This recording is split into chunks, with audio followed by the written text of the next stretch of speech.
House lawmakers this week averted a government shutdown and rejected a Democrat-led effort to curtail President Trump's authority to take action in Venezuela. The votes happened alongside high-profile hearings probing Minnesota fraud and Jack Smith's efforts to prosecute President Trump. NTD's Melina Wisecup has this week's takeaways from Capitol Hill. Lawmakers racing the clock once again to avoid a partial government shutdown.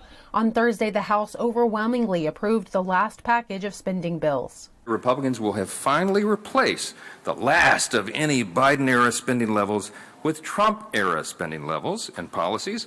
We've spent less, we've saved more taxpayer dollars, we've codified efforts to remove waste and fraud and abuse. Several Democrats bucked party leadership, joining Republicans to fund the DHS against a backdrop of leftist ICE protests.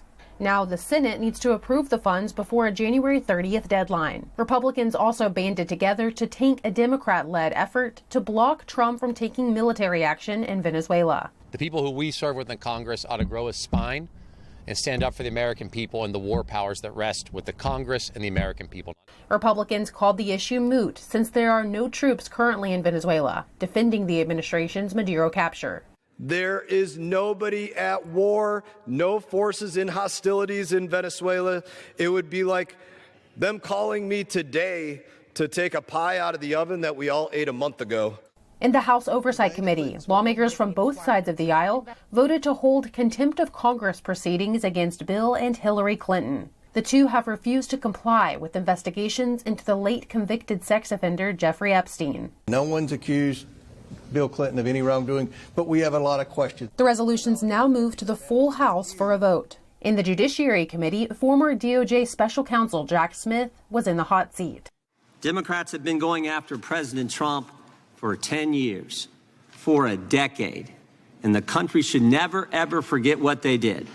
We observed legal requirements and took actions based on the facts and the law. I made my decisions without regard to President Trump's political association.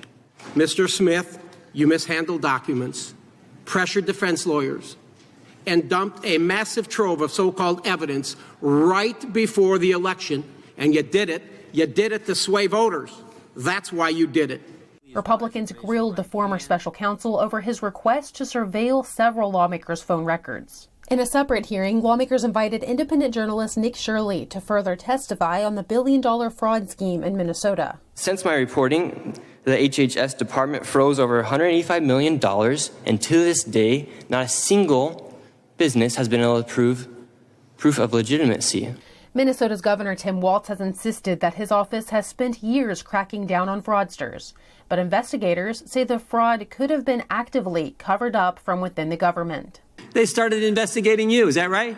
Yes, we were interviewed by an outside firm for a report given to the Office of Legislative Auditor. A separate committee that oversees public health opened an investigation this week into alleged Medicaid fraud in Minnesota. If state officials don't comply, lawmakers warn Medicaid funds will be withheld from the state.